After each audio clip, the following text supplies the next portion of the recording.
call your attention to the Open Meetings Act posted here in the council chambers. If you now please join me in rising for a moment of silence and the Pledge of Allegiance.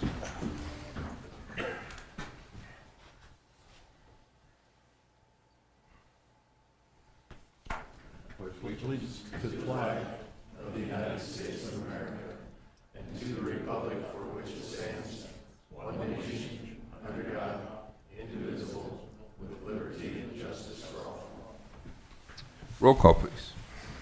Granquist. Here. Arns. Here. Merrill. Here. McCarthy. Here. Murin. Here. Jackson. Clausen. Here. Hildebrand. Here. Okay, with that, I would look for a motion to approve the consent agenda. So moved. Second. Motion and second. If no discussion, please vote. All council members present voting in the affirmative. Motion carries. Would now look for a motion to approve the full agenda. So moved. Second. Motion second. If no discussion, please vote. All council members present voting in the affirmative. Motion carries. All right, that takes us to item number 21 on the council agenda under public hearings and related action. We'll open this public hearing to consider a request from Leon L. and Kathleen B. Gebhardt for a zoning change from A, Agricultural District, to RR, Rural Residential District, on property addressed as 3420 West Newcore Road. And to kick off the discussion and give us a little bit of background, we'll hear from Val Grimes, our city planner.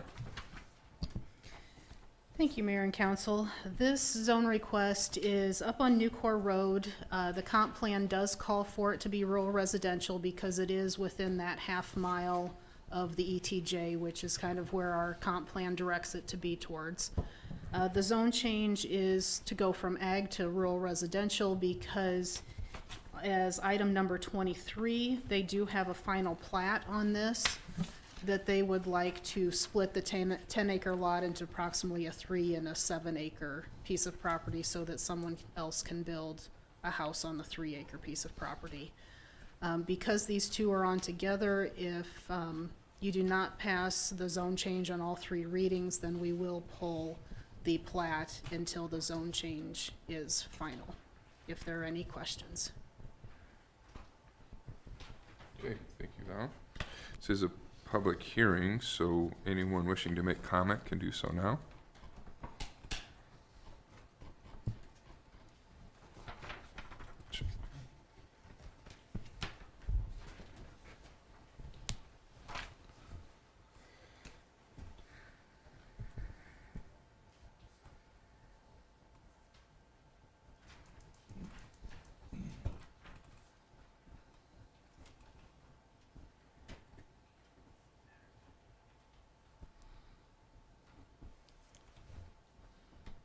Thank you, Mayor and Council. Evening.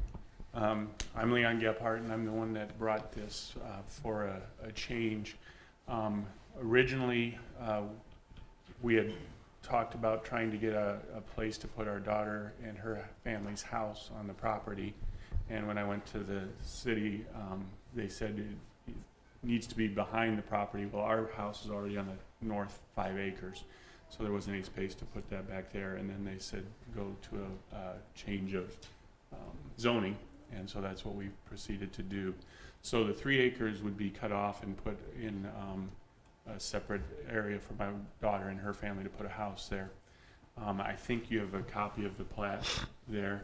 It's an irregularly shaped lot. We originally tried to do a rectangle lot, but where the lane meets the road, there was some concern that it would be down at the bottom of a hill, and the surveyor and several other people said that's not going to be approved. So the way that it's set up there is we would both use the same exit that's there currently. There would be no additional exits into the road.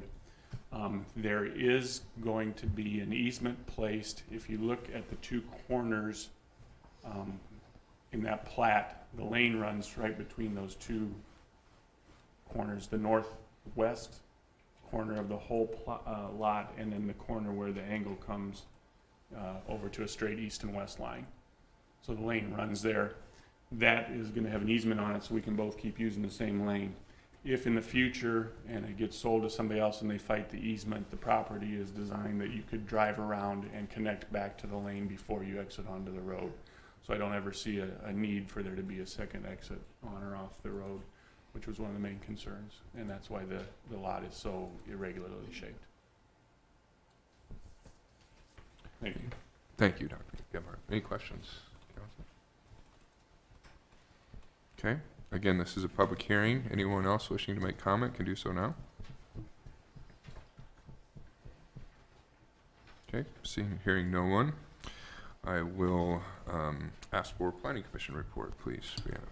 The Norfolk Planning Commission held a public hearing on April 19th, 2022 at the request of Leon and Kathleen Gebhardt to consider a zoning change from A, Agricultural District to RR, Rural Residential District, on property addressed as 3420 West New Corp Road. The Planning Commission recommends approval of the request with a 6-0 vote. Okay, thank you. With that, I will close the hearing and move to item number 22 and look for a motion to consider ordinance number 5773 approving a zoning change from A to RR on property addressed as 3420 West New Corp Road. I'll offer for consideration ordinance number 5773. Second. Motion and second. Any discussion on this, council? Questions or comments? I just make one comment. I thought Dr. Gebhardt made a good comment. I like the fact that that easement is in there even though you're using that same lane. I think that's good planning. Any other discussion? Okay, hearing none. Short title, please. An ordinance of the City of Norfolk, Madison County, Nebraska, amending the zoning district of the City of Norfolk, Nebraska, providing when this ordinance shall be in full force and effect, and providing for the publication of this ordinance in pamphlet form. Okay, please vote. All council members present voting in the affirmative. Ordinance number 5773 carries on first reading. I'll make a motion, we suspend the rules and pass ordinance 5773 on second and third. Second. Motion and second to suspend the rules and approve on second and third readings. If no discussion, please vote. All council members present voting in the affirmative. Ordinance number 5773 carries on second and third. Okay, item 23. I would entertain a motion to consider resolution number 2022-12, approving the final plat of Gebhardt's addition. I'd offer for consideration resolution 2022-12. Motion and second. Any discussion on this, council? Okay, hearing none, please vote. All council members present voting in the affirmative. Resolution 2022-12 is adopted. Okay, next is item 24, and because items 24 and 26 are related to the same subject area, we will combine these public hearings, so I will open them both at the same time. Public hearings to consider an amendment to the official city code to enact Division 7 to Article 8 of Chapter 27 of the official city code, providing for the creation of a highway corridor overlay district, and a public hearing to consider an amendment to the city code to approve a highway corridor overlay district map. And for some background and an introduction of this subject, Val Grimes, our city planner. Thank you, Mayor and Council. This highway corridor overlay code is meant to enhance the experience and sense of place for those who are entering and experiencing the city along our two major highway corridors, being Highway 81 north and south and Highway 275 east and west. The overlay district came out from multiple subcommittee meetings discussing the corridors and how zoning and potential overlays may work. And these were more of the aesthetics and also the uses of the main corridor.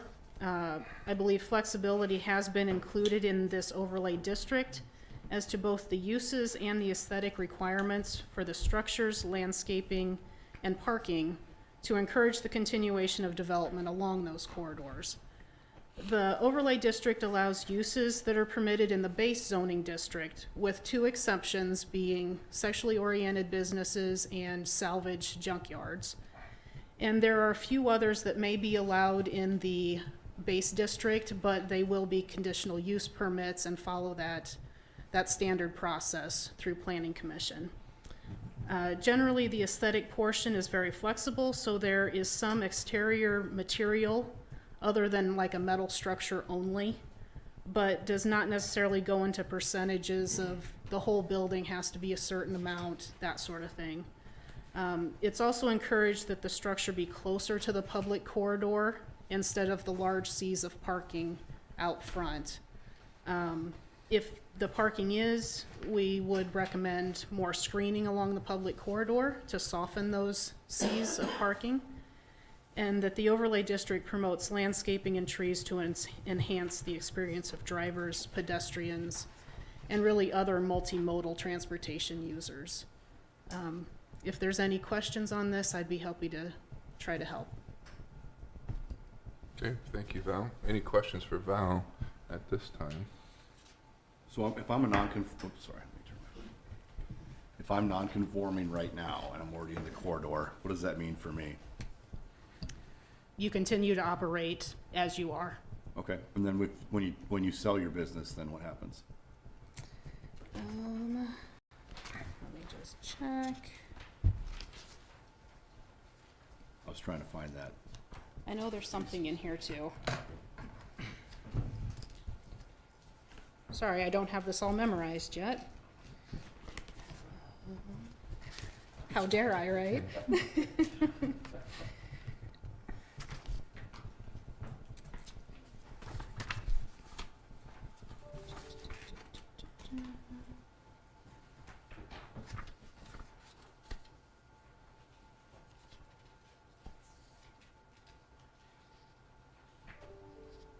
If you want to take a little time to find that, Val, we can. Yeah. As we are in a public hearing, I can ask if anyone wishes to make comment on this matter. Sorry, as soon as you said that, I found it. Okay, all right, go ahead. It says, change in its use from industrial to another use shall require preferred material improvements to the building. So you would not necessarily redo the whole building, but maybe add some materials of the preferred are brick, stucco, wood, split face CMU with integrated color, certain things like that. And that specifically says industrial to another use. So I'm assuming items, well, you've got with, to site planning 1 through 5, and then we've got 1 through 9, or no, let's see, 1 through 14 are landscaping, trees, sidewalks, placement of parking lot, all that stuff. So when then we go into the build design. I think there's 21 items, so there's essentially about 34 to 40 items that need to be approved. Who approves those items? You know, when on your plans, like say if you're getting ready to build, and I'm a franchisee, and it's going to require me to do a green building, and then here it says you have to have earth tones or you know, warm colors. So how does that work? So I would come in, say I've got to be yellow and green, or I've got to be yellow and blue, and they're not really conforming with what we're asking for, because, and then I have to have metal on the outside of my building. I can't just do brick because my franchise requires that I have to do certain things. So how does that get governed, or who's the body that's going to oversee that and decide what's pretty and what's not? We left it open, so as of right now, it would be probably the standard staff that we would have, say it like pre-planning, so planning, zoning, permitting, engineering, those standard staff that are used to looking at stuff like that. If you want to have a board, you can certainly make a board. Well, the reason I say that is because, you know, obviously we're going into a recession right now, and interest rates are going to go up, and people are going to be looking for ways to cut costs on projects coming forward. And there's also, as far as the products that are going into business or on businesses and even residential, is changing rapidly right now as far as what looks good and what's trendy and what's not. You know, I feel like you'd almost have to, if we're going to pass this the way it is, you have to have some sort of board that has like education in that field of thought, you know, because I would think if I'm coming in here and I've paid so much money for an architect set of plans, and I'm, you know, it's like me trying to be an engineer, you know, that's what Steve's here for. If I'm somebody that's not schooled in that line of thinking or that design aspect of things, I think you could put yourself in a situation where you're not approving something that would be aesthetically pleasing just because it's trendier now. Because that was some of my concern with some of the metal items. So that, you know, just when we're talking about exterior finishes, you need to be careful about what's not, you know, what's going to be good and what's not. And then reading through some of the site plan stuff, I get where we're going. When you have new development, I feel like this works out wonderful in new developments. You know, it's a good thing. This is, but by no means am I trying to say this is not I think this is something that you guys have been working on, and I don't think it's a bad thing for our community. So don't get me wrong. I just don't want us to limit what possibly could happen economically for our community, because when you go into redevelopment areas, like with businesses that are already there and already established, and I go and I buy that and I'm going to redevelop it, I'm going to repurpose that lot, I'm going to run into problems with some of the requirements that are up for, like with sidewalk, with setback parking, and how I put because the lots just aren't typically deep enough, you know. And as you move outside of our corridor where stuff is still, you know, it hasn't been developed yet, it's easier to implement your design clauses because you can do that up front. So I feel like I don't want to get too limiting, but I do I see the need why we're moving forward with this. So that's just a concern of mine as far as the way it's written now. Okay. I'd have a bit of a similar concern.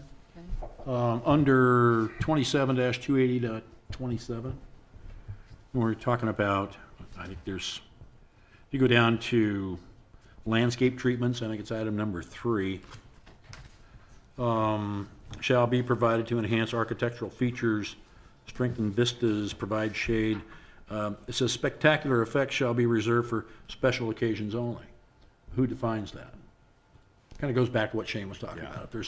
If there's a board or a group of people that are knowledgeable about those activities or that landscaping or whatever, I just wasn't real sure who would say that's a special occasion and that's not. And that's why I guess I left the flexibility open there, that as of right now, it would be staff who does have, I believe, that expertise between how sites are laid out. I mean, I'm a landscape architect, so I would hope that I would know how to do plants. Sure. So there's that, but like I said, if you guys want to set a board, we certainly can. I would guess it would be similar to the Riverfront Overlay Board that comes in and does that. There is in here too, kind of going back to Shane's comment of architects spending this money, I want green, they want blue, something like that. We do say that there is a pre-application meeting, so kind of like a pre-planning meeting. I would think that's what it would be. We can kind of combine the two, and we kind of go over this with them. And as this was getting ready to go on Planning Commission, we did have a pre-planning meeting with someone who wants to build something in the corridor, and I said, just hey, a heads up, this is potentially coming down the line. You can look at the Planning Commission agenda and read this. And they didn't blink an eye at it. They're like, nope, we've done this in other communities, should be fine. Again, that was somebody new building a new building, but that has come into play already, that at least that company is out of town, national, didn't seem to have an issue with it, just as an example. Well, I will say, when the Riverfront Overlay District came in front of us, I wasn't in favor of it, and I was wrong. I will be the first to admit that it is a good thing. I don't think it's a bad thing at all, and I don't think this is a bad deal that is in front of us. I just feel like there are some things we need to put into thought. I would really like to start talking what we're doing with how we can help generation of businesses that have been there and they want to sell and move forward, not lose the potential sale of their business just simply because they're in non-compliance. That's something I think we need to discuss and figure out how that be established and put into play, how we're going to do that moving forward. And in order to be, for me, just personally, myself right now, to be fully supportive of this moving forward. So they're just two things. They're not real big things, but I think they are things that need to be discussed. I think, and those are fair concerns. I think the model that's been established with the Riverfront Overlay District and the board process has shown itself to be a good one. We have, if I remember right, have discussed this issue for some time. I mean, this has gone back to multiple subcommittee meetings going over the last, year? Is that fair, Val? Probably close 12, to it, yeah. 10 to 12 months. I would point to, Shane, to your concern about potential hardships regarding redevelopment. The waiver process, these discussions have been had, subcommittee wanting to build a policy that's not overbearing or prescriptive, but also provides for some base level of standards, aesthetic standards along these corridors.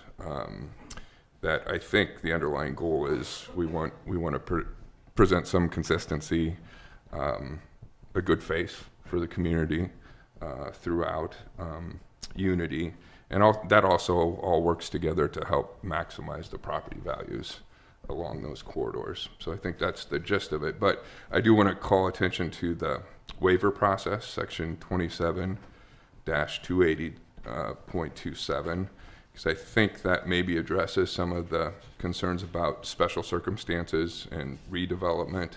If you look at subpart B, it talks about hardships not shared generally by other properties in the same overlay district. There's a whole paragraph based here on what qualifies for a waiver for any provision on the underlying district. So I think that does provide for some of those things that you're talking about, some of the special redevelopment circumstances that might present themselves. Val, do you have any comment on that? The waiver process was pretty intentional. We wanted to make that accessible and fairly wide-ranging, recognizing that not all circumstances are the same, and that this wouldn't necessarily all be new development, right? Correct. We pretty much took that waiver process from the Riverfront Overlay process, and that has been asked for once and been granted by the Planning Commission. So it did work, if that's helpful. Yeah. Good point there, because in that waiver process, it not only allows for the person requesting the waiver some latitude, but it also protects the people that have already built there, so that something doesn't come in that would go against what was already built there. So it protects both sides, both entities, I think so. if you will. So then, a business that's there currently, but their zoning would change, they would become non-conforming, correct?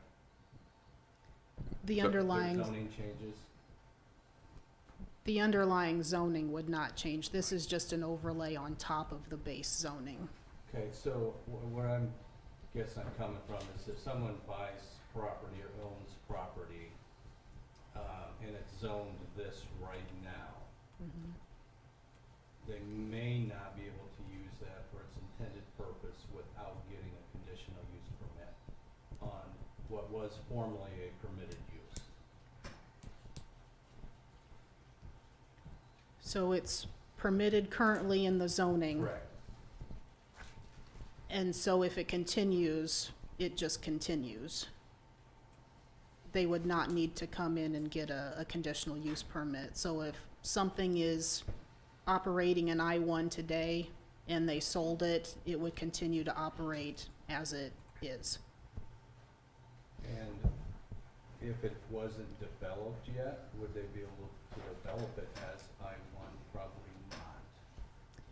If it's one of those half dozen things in there, that is a conditional use, then they would come and get a conditional use for that specific thing. So if they wanted to do mini storage, say right along the highway corridor, they would come in and get a conditional use permit. Even if they're I-1, they are outright permitted in I-1, but with the highway corridor overlay, they would come and get a conditional use permit, and that would be when the planning commission could take a look at what they want to do, where they want to do it, and potentially bump up the screening of it maybe with the conditional use permit or something like that.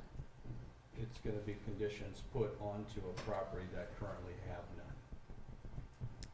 If it's one of those If it things falls into that, Conditional in those categories. right, and not built yet, yes. And then you'd have to go along the lines and upgrade to the standards, right, for, as far as exterior, yeah, so that would be a couple things you'd have to do.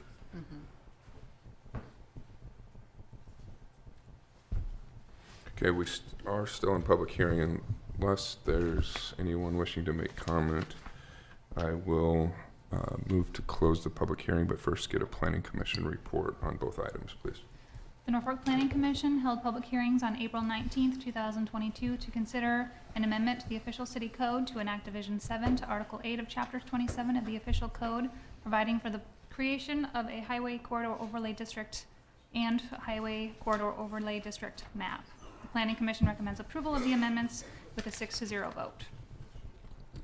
Okay, I will close both hearings related to items 24 and 26 and move to item 25. I would look for a motion to consider ordinance number 5774, approving an amendment to the official city code to enact Division 7 to Article 8 of Chapter 27 of the official city code, providing for the creation of a highway corridor overlay district. I'd offer for consideration ordinance number 5774. Second. Motion and second. Further discussion, council? I guess I just have one question. If we start to see an imbalance of how this overlay is, what is the process to come back to us as council to be able to modify or change this ordinance? This would be similar to any other code, that if we start seeing that, we can make amendments to the code and bring it back as a public hearing at both Planning Commission and City Council and make those adjustments. Okay, thank you. I'd like to say overall, I agree, and I like the overlay. I really think our corridors could use a nice, fresh look. And I do like the fact that we're focusing on actually getting those aesthetics increased. But with that said, I do have a little issue with areas that are zoned currently one way, having a restriction put on them by requesting a conditional use permit when that wasn't the intent of that purchase. So help me understand that, Frank. The existing use, if it were to be continued, nothing would change. I mean, there's no requirement for a cup. If you would perhaps buy, if you own property in that particular area and it had these restrictions put on that, you would have to, even though it's permitted right now, you would have to apply for a conditional use permit if it's one of those items, even though it's outright permitted now. So currently, that zoning allows you to build, if you will, outside storage or Right. storage units. This would eliminate your outright permitted use, and you would have to request a conditional use permit with conditional use standards to do the same thing that you're permitted to do right now. Right.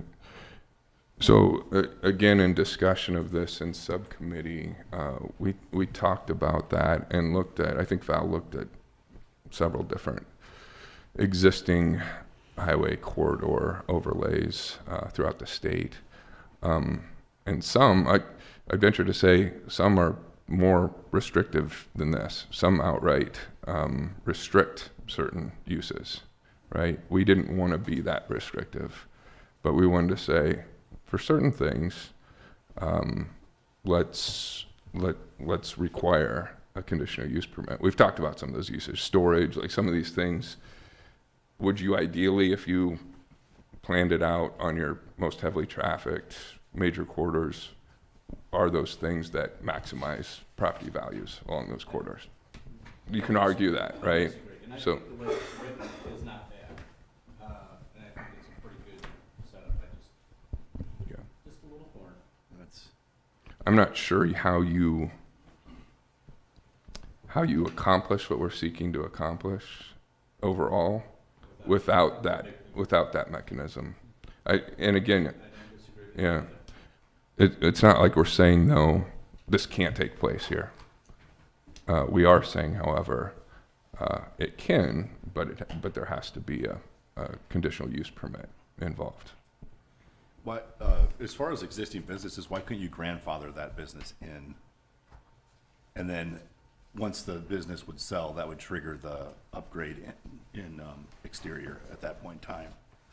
But then you're not limiting somebody to have a worry that I built this business up, I can't sell it, because I gotta come back and maybe I won't get the cup, and maybe I will, but if that's been there for 50, 60 years, I don't, if that to me is like that's the tough part, It's just, if someone's selling four-wheelers on Omaha Avenue by chance, if they sell that business, that new owner's gonna have to come in and Right. request a conditional use permit. No, They will not. Only if it changes use. Yeah, changes yeah, use. the Existing use is, uses would yeah. continue. But if they applied for a permit to upgrade their facility, yes. I think there are exemptions in there. So if you're remodeling, rehab, improvements to existing uses or structures that do not substantially change the location of structure, parking, or other site improvements, exempt. Reconstructions, replacement, additions, or enlargements, impervious coverage by less than 50%, then where such reconstruction or replacement is greater than, then it applies. So not necessarily. It depends on if you hit that threshold that you're doing major changes to it, then it kicks in. Which typically happens when new ownership takes over, you do want to go in there and, I think it's kind of a roadblock in my opinion for economic development. I think it'd be better if this business could stay that business, and then that's off the books now. And you still have your overlay, but we're not infringing on the ability to upgrade my facility and sell or sell my facility before I upgrade it, It just, I'm trying to me, understand why would that be required though? 'Cause existing use continues, if right? you upgrade more than what percent, then you would have to come and get a cup on a business that's been located there for years. So if you have a business that's operating currently and somebody sells it to somebody else, then it's fine. If they come in and tear down the whole building and put up a new building, Right. then the building would require the CMU block or something like that. But if they're not going to be doing major work like that they're gonna add on 50% more of their square footage, or they're gonna pave a lot more of their land than what they were going to before, then it doesn't apply. It's exempt. Right, but you're gonna have cases where it won't be. I mean, that's where I'm pointing at. Those are the cases I would.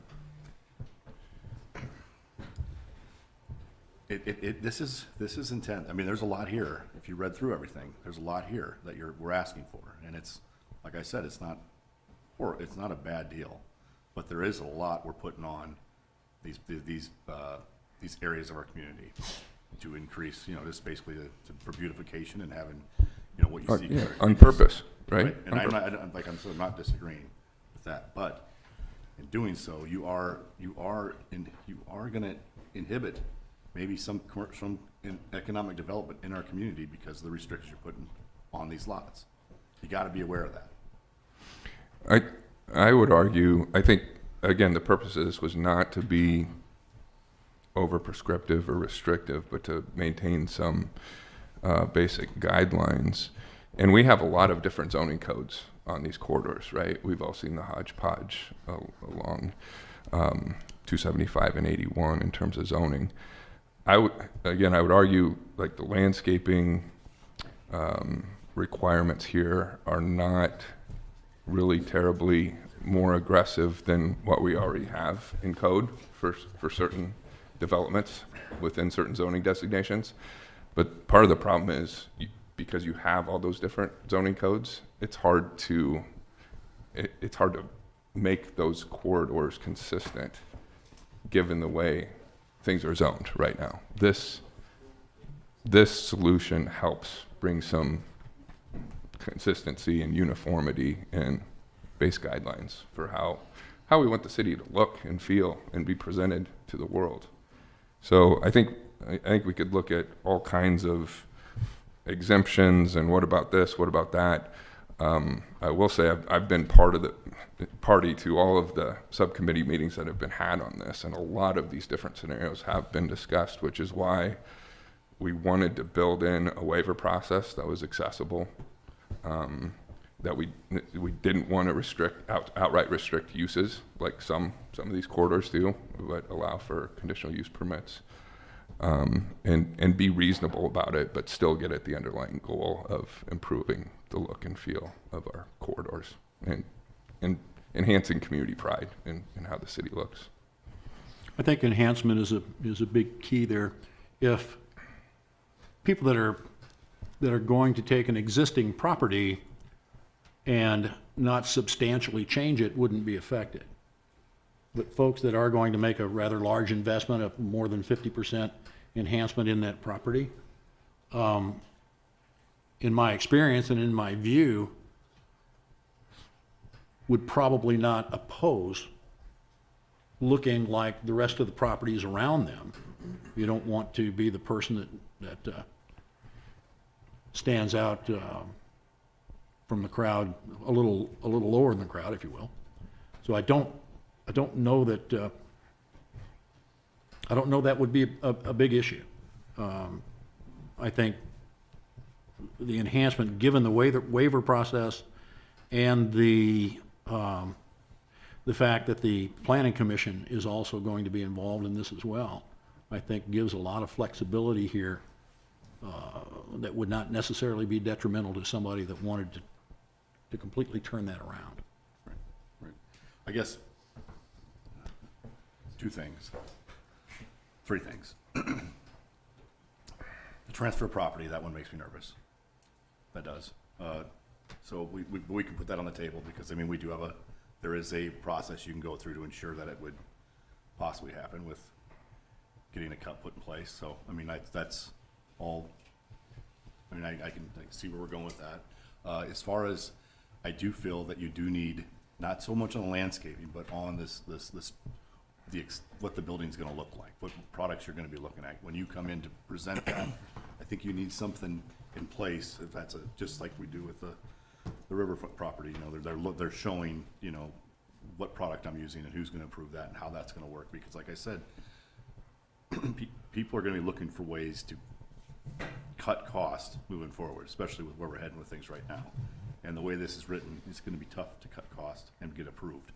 But there are a lot of things you can do with metal now. There's a lot of metals that don't, you know, they don't expose fasteners. You can hide your fasteners and it looks really sharp. And so, but I don't know what that looks like. So that's one area of concern. The lastly would be with how that looks on your site plan and the changing of your greenery and how much green space you have, especially when you're looking at so an example would be from, say, 81 on Highway 81 from 275 to like Passwalk, okay? Very shallow lots. Not all of them, but some are very shallow. And as you move from Passwalk and you head towards Benjamin, you've got residential lots. that are eventually turning over to commercial, right? You run into a lot of issues with how to incorporate everything we're asking for on existing platted lots. Now, lots that are not platted or undeveloped property, this is very easy to incorporate because you can configure your setbacks and stuff. So when people buy property and they redevelop property in areas that are already platted out, first thing they're doing is figuring out how big a building can I build and make my parking work.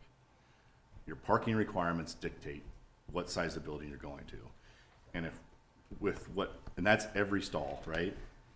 And so if we're coming in there, we're requiring green here, green here, green here, and I want to do if I'm not doing a mercantile, but I'm doing a restaurant, or I'm doing a business, I'm going to be required, if I've got a so much square foot building, they're going to tell me how many stalls I need. So if I need 60 stalls, and I've got to do A, B, C, D, and I'm losing 5, 6, 7 stalls, the size of my building shrinks down to accommodate those restrictions. So is that something that people are going to be coming in and asking? How do you get through that process? I mean, for me, I'd be like, okay, so do we have to have a meeting now? Who's going to help me with this? How do we get here? And so I almost feel like you need 2 categories in here on how they look. I mean, I agree that we do need some more green space when you're driving up and down. That would look very nice. But you're not going to probably be able to attain exactly what you're able to get in other areas just simply because you don't have the space. And it's going to limit your building down to like 1,200 square foot, or a little tiny little building because you're so worried about how much green space you have around the building that you eliminate it doesn't work out financially because the lot costs you this much, and now you're doing this, and you have to have this to make it work. So those are the economic questions I have of what this can do. But would there be a way to say, in our new areas of subdivisions, this is what we're going to require. In our redevelopment areas, we may have to loosen this up a little bit. I know we want to get here, but I don't know if we can exactly get to what you're saying because feasibility is it's not possible. So it's just, I don't want to put handcuffs on what, I get it. I understand why we need to do this. I'm struggling with that part of it. Your point number 3 is well taken, and I get that. Yeah. Okay. Number 2, I would go back to, Val was talking about staff, and we have excellent staff there that understands, or hopefully understands, new construction methods. You talk about hiding fasteners, things like that. We rely on these people to know that information and to be proactive and helpful in some of these folks that are going to be taking these properties and enhancing them, if you will. So I think that, as near as I know, staff would be helpful in that regard, and we would certainly want to task them with doing that, be proactive as opposed to anything else. I think a good example might be, and a planning commissioner I was talking to last week when we were talking about this actually brought this up, use the example of the Midtown Event Center redevelopment and how that had to go through the process of the Riverfront Overlay District. And I think, Val, maybe you can shine a little light on that, on how staff worked with that property owner and redeveloper to meet the basic guidelines included within that overlay district and still provide a little flexibility on how he got that done. Yeah, and so like the riverfront, I would assume would be kind of similar with this too, that staff really works with them even before it would get to the riverfront overlay board, that we would see what their materials are, they would give us color samples, show us pictures of it. And so that's kind of where we take the code and kind of go, yeah, it kind of fits it. And so we worked with them in that direction so that by the time it got to the riverfront overlay board, they pretty much were able to say, yep, that looks good. It fits the code, it follows the code. That event center was one that actually used the waiver because they did not have a lot of space for the landscaping, and so they actually asked for a reduction in landscaping. And so we worked through the process of the waiver with Planning Commission and came up with something reasonable with that too. So that would be similar, I think, is how this would work. It seems successful so far of the 3 or maybe 4 that we've done so far. But yeah, staff really works with the applicants prior to it ever getting to the board so that hopefully it's a smooth process once it gets there. And also, back to number 3, if I can, talking about the green space adjacent to streets. So in number 6, under the landscaping, the street frontage, along each street frontage, there should be 10-foot wide landscape strip. That is currently in code today. So it's not really any bigger than what is required today. So I don't know if that helps or not answer some of that question. So there is a riverfront overlay board, district board, Yes. but there so far is not in this particular iteration. Is that I correct? left it up to you guys. If you want to set a board for that, we certainly can, and we can add that in. I didn't know if it was needed, or if you wanted that, or if you just wanted to leave it up into staff's hands. I mean, based on what you were just explaining, it sounds like it served a pretty good function in the development of that particular business. Staff, I would say, did the majority of work, brought it into the riverfront overlay, and we have maybe a half-hour meeting a lot of times to just kind of flip through it, and staff kind of gives their recommendation that, yes, this fits the code. Okay, And then, you know, good to know. Yeah. A majority of that work, like you said, is done through pre-planning and working with staff as a developer comes in or redeveloper comes in and says, this is my plan. How do I make this work given existing city code in a variety of areas, right? correct, yeah. And I gotta come at this, just the insurance side of me.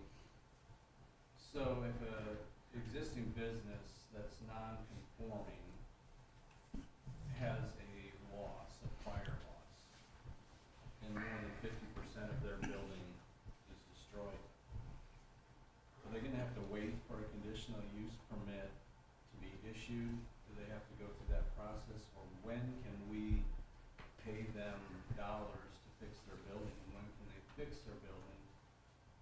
How much loss of use is out there? Because there's conditional use permit, it's not gonna happen overnight. I mean, I know these are out there scenarios, but they're real. Can that business begin repairing right away? So that is one of the exemptions that says reconstruction or replacement of a lawfully existing, prior to the enactment of this use, or structure following a casualty loss is an exemption. So if it was okay before Okay. and a casualty loss happened, they're okay now. So they can rebuild just the way they were? It's an without exemption, New requirements? correct. Yep. Perfect. Any other discussion, council? I guess I would just underscore the fact, I think Val's been able to point to a lot of these exemptions because we didn't grab this out of thin air. I mean, this has been modeled after communities who have had these policies on the books for some time. And again, we want to be reasonable about this, but we also want to have some mechanism in place that hopefully works to maximize all of the property along our corridors, and in the process of that, make those corridors look and feel presentable and present a good face of the city to the outside world. So, Is there a way to separate new development versus existing development, and how we, because I'm just, drive-through features shall not face any arterial or collector streets or highways unless screened with landscape or separated with access to frontage road. Well, if you've got an existing, if I'm buying something, I'm buying an existing restaurant where the drive-through is facing arterial road, how do I, those are things I've read through all these, and I just getting I'm questioning, okay, so that, but I get that on a new development, but an existing development, I'm not sure how that. all But ties if together. if you're intending to continue that use, though, you shouldn't have to change anything. I mean, that existing use, But isn't that one of the triggers? Moves if I do forward. remodel or upgrade or add to my facility? No, if it's an Or existing if I tear the drive, building down and redo it? Like that's happening right now in one spot? yeah, and the one that's happening right now, if this were to get approved tonight, all 3 readings, again, it's an exemption in there that it's a previously approved building permit that they already have, and it's a previously approved plan development on top of that. So there's already, So the way I'm reading Things this set is with the it. drive-through could not be on pass-walk side. It'd have to be on, it'd have to face in. unless it's screened, and you can do that in that 10-foot strip. Okay. So in that 10 feet, you could add some shrubs to kind of screen I that a see. little bit, Okay. so. Yeah. any further discussion, council? Okay. If not, planning commission report, please.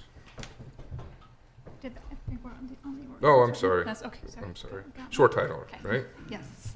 An ordinance of the City of Norfolk, Nebraska to enact Division 7 to Article 8 of Chapter 27 of the official city code, providing for the creation of a highway corridor overlay district, to provide when this ordinance shall be in full force and effect, and to provide for the publication of this ordinance in pamphlet form. Okay, please vote.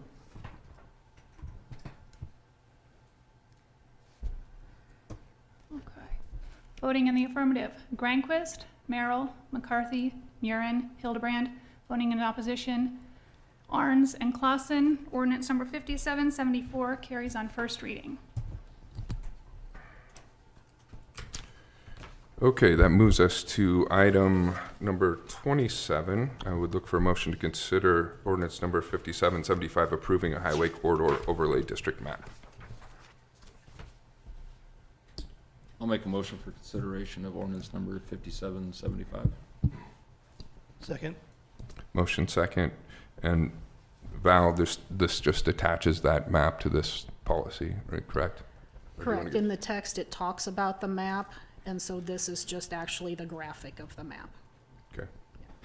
Any further discussion, council? Is there a picture we can pull up of the map?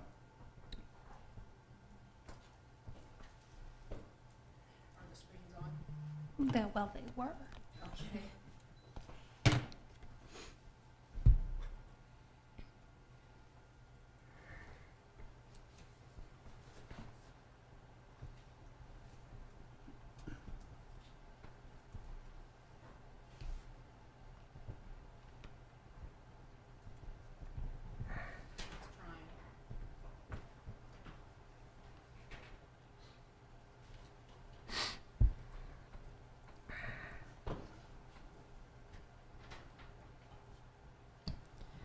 In the agenda packet, we split it up into like the 4 quadrants, northeast, southwest along the highways, just to make it a little easier, so I'll bring those up.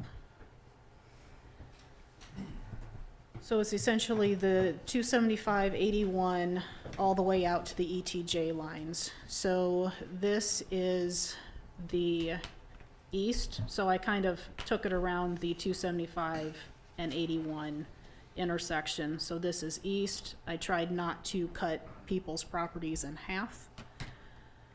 So east, north, south, and then west.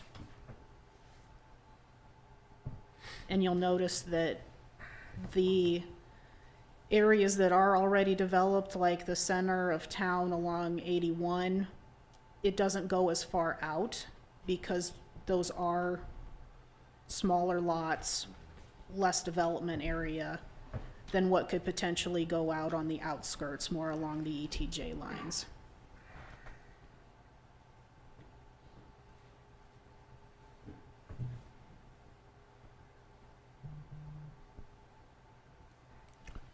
Any further discussion, council? Well, Here. but I would like, I'm not opposed to this. This is a good thing for the community. I just would like to see us go back and tweak a few things, but if that's not gonna happen, I mean, I'm really not holding anything up. So, this thing's gonna pass, so. Short title, please. An ordinance of the City of Norfolk, Nebraska to approve the official highway corridor overlay district map of the city and to provide for the publication of this ordinance in pamphlet form. Please vote.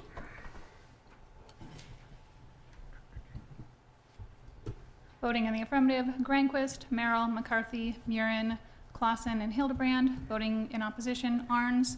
Ordinance number 5775 carries on first reading. Okay, that moves us to our regular agenda and item number 28.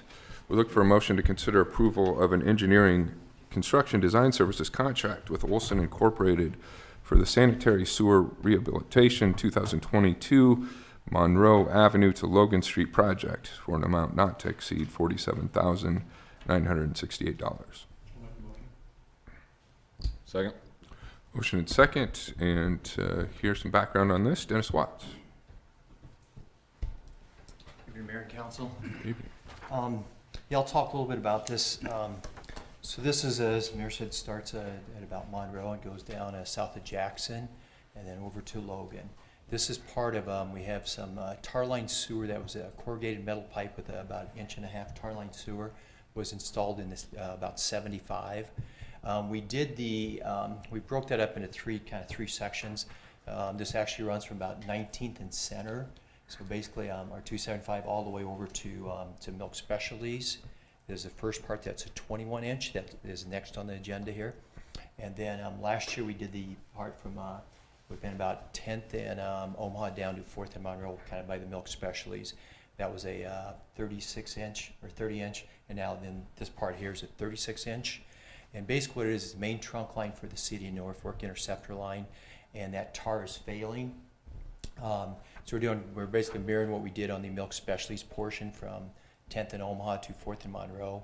We're looking at having this TV, basically cameraed, and we're hoping that we'll be able to line this, and that's what this contract would be for, to evaluate the video and then look at companies, to try to line this portion of this sewer. If this would not work, then there would be another contract come back if it needs to be replaced. But we're hoping that we can line it. So that's kind of what this project is about. Okay, thank you, Dennis. Any questions? Dennis, if you did get by with lining it, what's the longevity of that? Longevity right now on those is basically it's kind of like a fiberglass sock is what they use, which is very inert to to temperatures, chemicals, things like that, because there can be some of that because you have Milk Specialties and some of that in that area. So it's very, longevity would be minimum 50 years, probably closer to that 75. We did choose Olson for this. Back in about September 2020, we had 3 different companies, RJ&N Engineering out of Lincoln, JEO, and Olson. There were the 3 companies that, when we were looking at the Milk Specialties portion, and at that time we chose Public Works Subcommittee and City staff chose Olson at that time. We're just, like I said, finishing up on the Milk Specialties now. They came in under bid, that ended up getting replaced, so that's why we ended up, we felt Olson would be another good fit on this portion.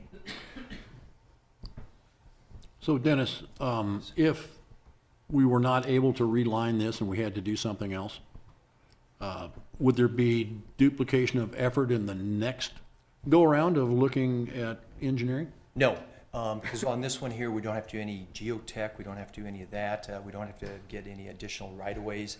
If we would have to, say, install new, if we couldn't line this here, we'd have to get geotech reports to see what there is for soils. You'd have to do surveys on everything, the utilities.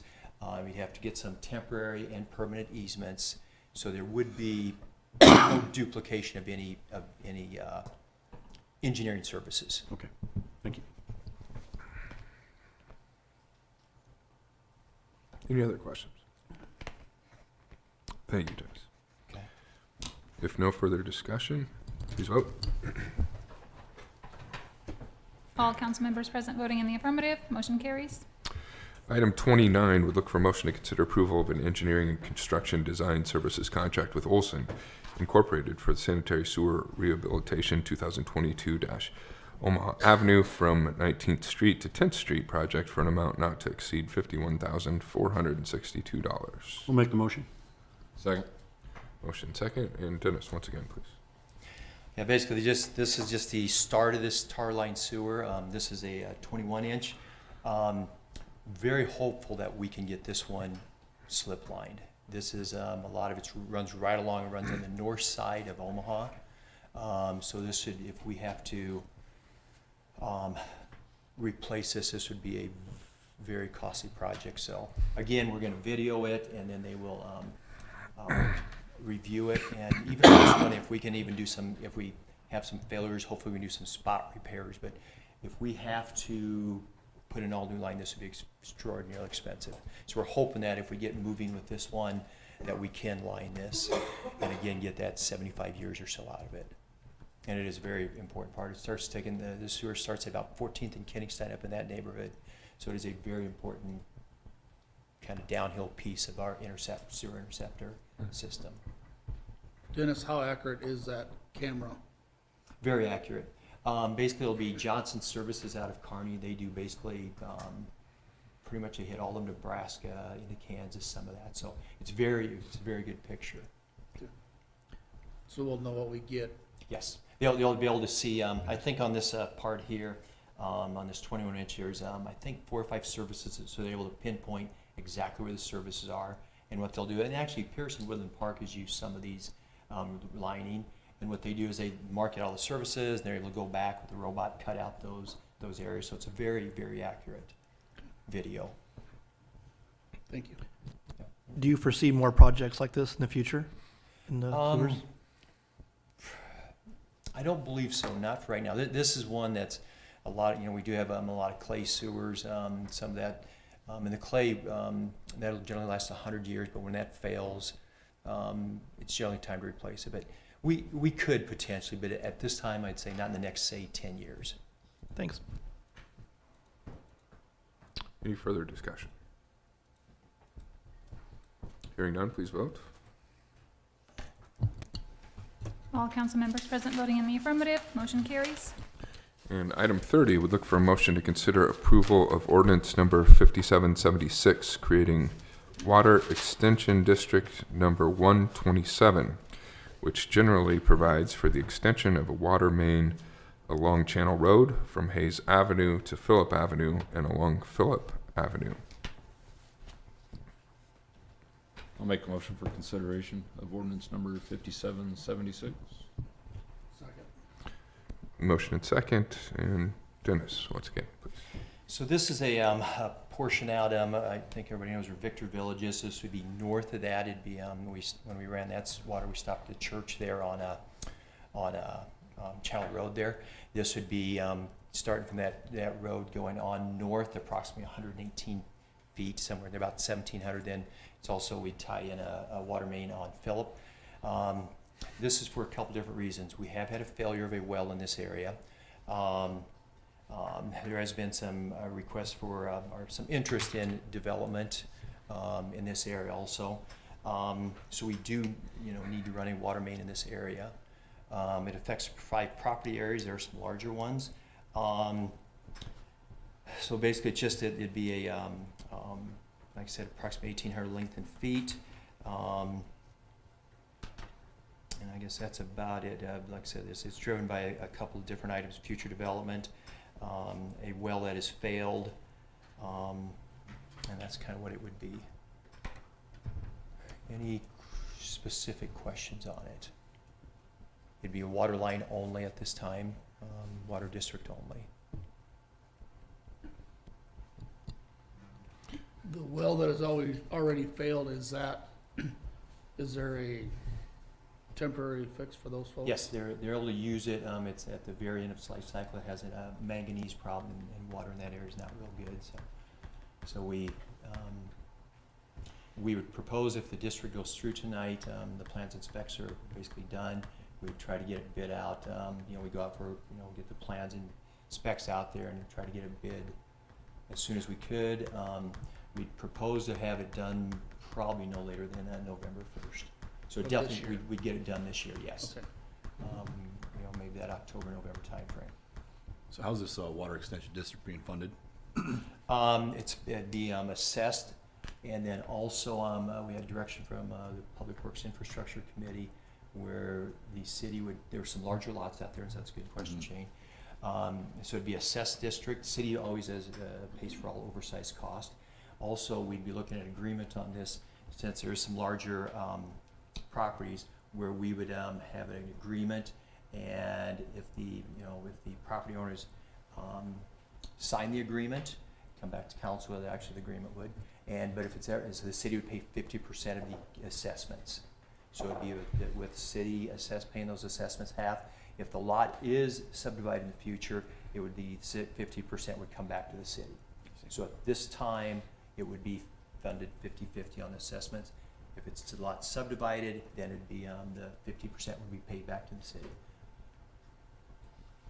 And that was at the direction of the Public Works Infrastructure Committee. Any further questions, council? Okay, hearing none, short title, please.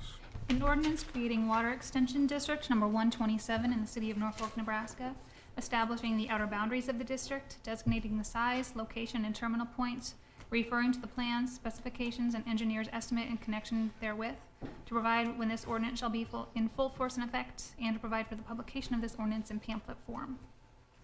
Please vote. All council members present voting in the affirmative. Ordinance number 5776 carries on first reading. Thank you, Mayor and Council. Thank you, Dennis. Your Honor, I think due to the gravity of the situation, we should probably suspend the rules and pass this on second and third. Motion and second to suspend the rules and approve on second and third readings. If no discussion, please vote. All council members present voting in the affirmative. Ordinance number 5776 carries on second and third. Item 31 would look for a motion to consider approval to advertise for bids for water extension district number 127. I'll make. Second. Motion and second. Any discussion on this, council? Hearing none, please vote. All council members present voting in the affirmative. Motion carries. Item 32, entertain a motion to consider approval of an interlocal agreement between Madison County and the City of Norfolk for completion of asphaltic concrete mill and overlay on Sherwood Road. I'll make a motion for consideration. Second. Motion and second.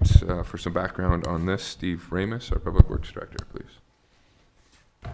Mayor and Council, the county, recently we annexed the west half of Sherwood Road. County's been working on a project down there as part of their mill and overlay schedule. They will be milling and overlaying all of Sherwood Road from Highway 81 over east of First Street, since the west half of that is now ours. That it's generally our responsibility. We did have conversation, and pending this, agree that in general, their costs, the nature of their work being a little bit more rural, it's more cost effective to include this in a county project. Our costs tend to run a little bit higher on projects we bid because of the more suburban nature of our projects or urban nature of our projects. They're just higher costs. So it's to our benefit, I think, that we do this agreement and join the county and have their contractor mill and overlay the west half at the same time they're milling and overlaying the east half. Thank you, Steve. Any questions on that? Steve, about what do we think we'll get for longevity out of this process with the truck traffic that goes through that area? Well, typically a mill and overlay is going to give us 20 years, depending on how we maintain that between now and that 20 years from now. But if we can get appropriate chip seals, rejuvenator on that every 5 years. I would say no reason it wouldn't last us around 20 years. Thank you. We do use, compared to 20, 30 years ago, we had a very different asphalt mix. This is essentially a super pave mix. So it stands up to that heavy truck traffic much better than the older asphalts. Any further questions or discussion? Okay, hearing none, please vote. All council members present voting in the affirmative, motion carries. Item 33 would look for a motion to consider approval of a contract with J.H. Hespe Company Incorporated for the Johnson Park North Fork River Restoration Project, restroom and parking lot for an amount of $970,350. Make the motion. Second. Motion and second, and for some background on this, again, Steve, please. Or Nate. I'm gonna invite Nathan Powell, our and Parks or and Recs Nate. direction, to kind of Nate Powell, run us through this. Parks and Rec Director. Welcome. Mayor, Council, yes, we did send this out for bid back in March. We were tracking 3 bidders, from my understanding here. We did extend it 1 week to encourage more bidders. With these efforts, though, we still only received 1 bid from J.H. Hespe Incorporated. The bid amount is $970,350. The engineer estimate is $890,000. Our capital improvement dollars is $655,000.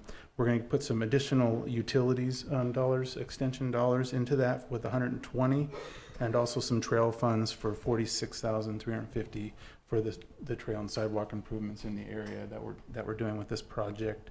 The grant, there is a grant associated with this for $455,000. It is part of, has a completion date by June, but we have asked and requested that that be extended. Staff does recommend that we award the contract to J.H. Hespe. The next agenda item, we can talk about the reductions that we're going to have with this project to get the price down. And has the grant been extended, or do you know when that determination will be made? I haven't heard yet recently. Yeah, the grant deadline on this one was, I believe, late June of this year. We have visited with our grant administration team. They don't see any reason why. I think they have started that process. I think the message back was they did contact the entity we had the grants from. They said that they're seeing a lot of these as a function of just the whole supply chain issue, increase in costs. So they didn't see any reason why this one wouldn't go through. Exactly. Thank you. So that grant price is included in this price, or there'll be deduction of the grant from this price? Does that make sense? Not quite sure. So of the 800 after the change order, the next item is you get down to that roughly what, $840,000, $837,000. I don't remember the exact number, but that does include the grant. There was a $455,000 grant that we received for the project. Okay. And it's fully accounted for and applied to this project, right? Yes, that is fully applied to the project. Yep. So there's some trail funds in here. There we have some water utility funds, sewer utility funds to get water and sewer extended over to the park area. And then I think there was some Keno dollars in there as well in that original 655. But with what I'm bringing to the table for the utility extensions, and then what Nathan's bringing for the parks, the trails and so forth associated with the restroom and parking lot, we're balanced. Okay. Steve, we had a question on this.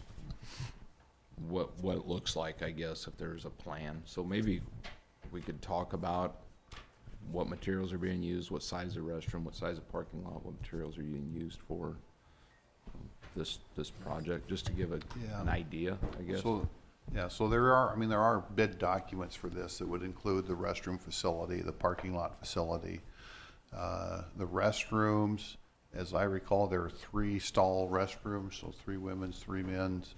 There is an external, 2 external showers, as I recall, on the restroom, just anticipating with the river project and people tubing, kayaking in the river, that, you know, and as we have competitions and different things that could happen there.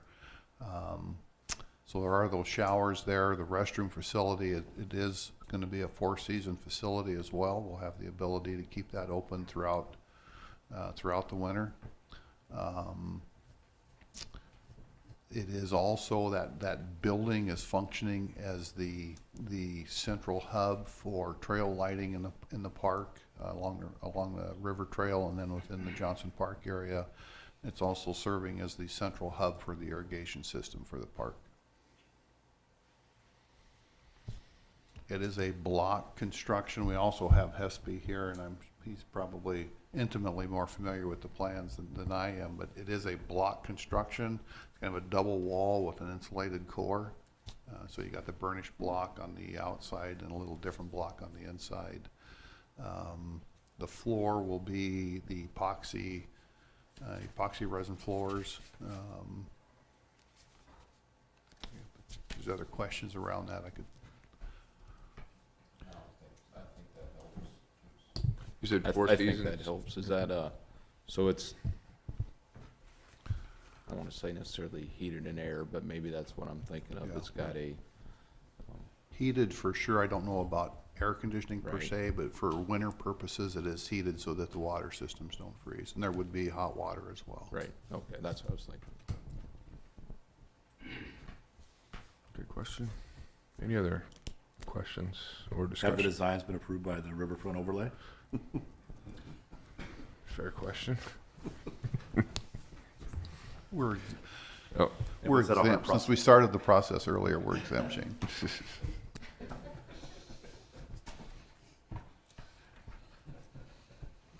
any further questions? Okay, hearing none, please vote. All council members present voting in the affirmative, motion carries. Item 34, would look for a motion to consider approval of change order number 1 with J.H. Hespe Company Incorporated for the Johnson Park North Fork River Restoration Project, restroom and parking lot, resulting in a net decrease of $148,580. I'll make a motion for consideration of approval of change order number 1. Second? Motion and second, and Nate, this might be the quickest turnaround of a change order I think I've ever seen. So, right, explain it to us, Nate. Yeah, Mayor and Council, yeah, I'll run through the reductions real quick. The largest reduction is to remove some over-engineering of a rain garden in the parking lot at just over 83,000. The testing allowance, we're going to do that. We're going to provide that within the city. That's 16,000. Liquidated damages, we're going to eliminate that for 12,500. Construction staking, 8725. We'll provide that within the city. Builder's risk, or the reduction in scope is $1,250. The submittal exchange, we're going to just eliminate that for 4,500. We're going to change some piping to PVC. That'll be another 8987 reduction, and that'll bring the total reduction of 133,000, if I'm correct, Mr. Ramus. With overhead and profit 10%, 13,307. The bond increase and decrease another 1.5 is 1996 for a total reduction of 148,379.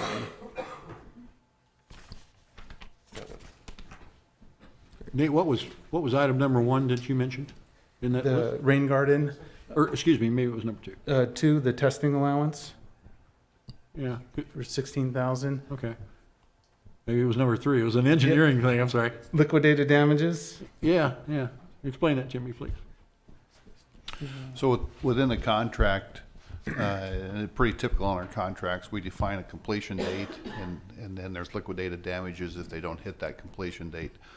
And working with the low bidder, we just opened up the conversation of how much money was included in your bid for risk.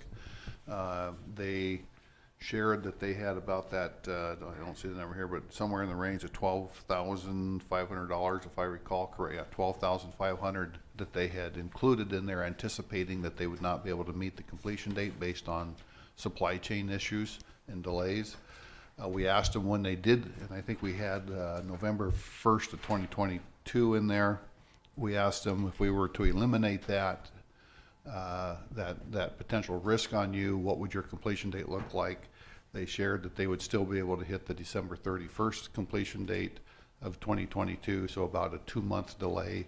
We felt it was reasonable to just open up that completion date and eliminate liquidated damages. Any other questions? Okay, hearing none, please vote. Thank you, Nate. All council members present voting in the affirmative, motion carries. Takes us to item 35 under administrative reports. We will hear a presentation of the Community Development Agency's 2021 Annual Tax Increment Financing Report to governing bodies. Presenting that report will be Randy Gates, our City Finance Officer. Yeah, this is a requirement of the community development law. It's a report that must be provided to the governing bodies of each city, county, school district, community college, ESU, and NRD, whose property taxes are affected by the agency's TIP projects. The report must include a number of things, including the total number of TIP projects, total estimated project costs, initial project assessed valuation, and so on. Included in the agenda packet is the Community Development Agency 2021 TIF report to governing bodies. This shows that the agency approved a single redevelopment contract in 2021, which was for Legacy Bend Phase 3. There were 18 existing TIF projects approved prior to 2021, none of which was paid in full during the year, resulting in 19 TIP projects at the end of 2021. Total estimated project costs for all 19 TIP projects existing during 2021 was $220,741,000. Another thing you've got to do as part of this report is put down the percentage of the city declared blighted and substandard. That's 21.77%. Last year that was 31.6%. But due to the large valuation we had this fall, that decreased that percentage significantly. I'd answer any questions. I just have a question on the blighted area itself. I should know this, but so when we blight and substandard an area, we get one declared blighted substandard, and it goes, and then the project gets approved, goes in the tax, or they get the TIF bond approved. Is that project come off the blight study in substandard area at that time, or is it do you have to wait till the bonds are paid in full? Yes, you can remove, they don't automatically come off when the bonds are paid for, but you can remove them by council action after the bonds are paid for, and we've done that before. I think we used a resolution to do that, and we had a whole bunch of small blighted areas related to industrial development bonds. We took off a big long list of them, but it didn't amount to too many acres. But yes, as these things are paid off, the council can take action, remove those from the blight areas. And then if you have a blighted and substandard area that has been blighted for a long time and no development is going on whatsoever, yes, can the council take action to pull that off, or does that always, at that time, always stay that way? I think if you blight an area and it just remains no activity on it, despite having blighted it after a number of years, I believe the council could probably remove that designation. I've never specifically looked into that. Okay. Never had that question come up before, but I would think you wouldn't need to let it just sit there forever if nothing was happening. Right. I just looked at all those locations that we have blighted now, and there are some areas that have been sitting for quite a while. Mm-hmm. Just a thought, so. Good question. Randy, where are we now percentage-wise with blighted area within the city? 21.77%. 21. Okay. We do about a little over 1,500 additional acres within the city. Okay. That's Any the other current questions? date, Randy, as of today, End of 21. Yes, that's. as or of end of today, 21? 21.77. End of 20. At the end of 2021? That would be as of the end of 2021, but we have not lighted any additional areas since then.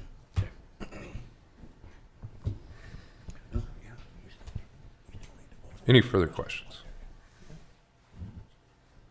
Okay, hearing none. Thank you, Randy. And that is the last item on the agenda, so we are concluded, and this meeting of the Norfolk City Council is adjourned.